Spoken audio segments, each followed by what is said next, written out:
Hello guys, welcome to my blog guys. Finally Bakkhali থেকে এসেই প্রথমবার কোথাও ঘুরতে এলাম, তাও বাড়ির কাছাকাছি ক্যাফেতে চলে এসেছি।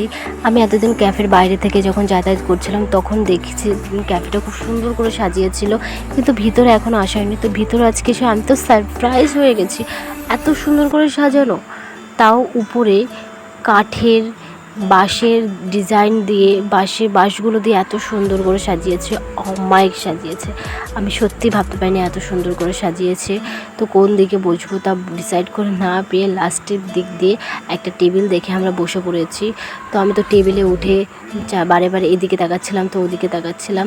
তো আজকে আমি এখানে আসার জন্য এই আউটফিটটা ডিসাইড করেছি। তো কেমন হয়েছে অবশ্যই কমেন্টের সাহায্যে জানাবেন।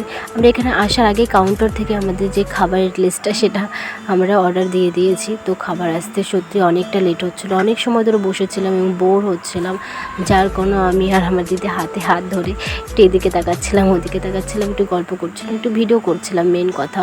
তারপর চলে এলো আমার ফেভারিট জিনিস, যেটা একটু কফিটা খাওয়ার পর সত্যি মুড নষ্ট হয়ে গেছে, একটু টেস্ট হয়নি কফিটা। যে কফি আমি খুব ভালো খাই কিন্তু কোনো টেস্ট না পাওয়ার কারণে দিদির জন্য একটা লস্যি অর্ডার দিয়েছিলাম। ফাইনালি আমি একটু লস্যিটা ট্রাই করলাম, লস্যি আমি অত ভালো খাই না, বাট ট্রাই করলাম, লস্যিটা ভালো ছিল। তো চলে এলো আমার বিরিয়ানি, যেটা আমার ফেভারেট।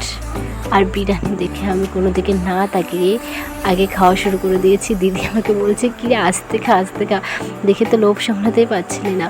তো ক্যাফেটা এত ফাঁকা ছিল যে কোনো একটা লোক ছিল না, যার কারণে এদিকে করে প্রচুর ঘুরেছি, প্রচুর মজা করেছি।